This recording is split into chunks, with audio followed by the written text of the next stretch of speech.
ඇය මියා ඉතා සතුටින් ජීවිතය ගත කළ රූමත් තරුණියක්. ඇයට හොඳ රැකියාවක්ද තිබුණා. රැකියාවට යන අතරමඟදී දිනක් ඇයට කඩවසම් තරුණයෙකු මුණ ගැසුණා. දින කිහිපයක් හමු වී කතාබස් කිරීමෙන් පසු ඔවුන් දෙදෙනා පෙම්වතුන් බවට පත් වුණා. හමු මුල් කාලේ ඔවුන් දෙදෙනා ඉතාමත් සතුටින් ජීවිතය ගත කළා. නමුත් ඒ සතුට වැඩි කාලයක් පැවතුනේ නැහැ. එක්තරා මූසල අඳුරු දිනයක මියා නම් තරුණිය ඇයගේ පෙම්වතා නිසා ගැහැණියක් බවට පත් වුණා.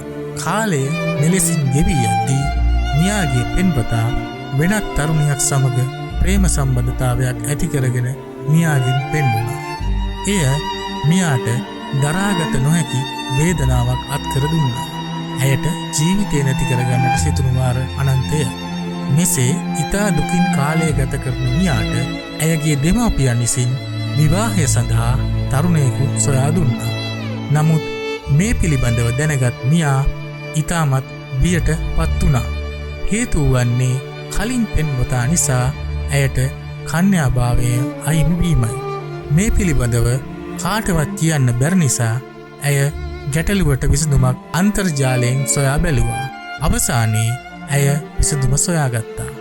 ඒ විසඳුම තමයි London Antiaging සෙත් මංසල. Pioneer Cosmetology Institute in Colombo, Sri Lanka.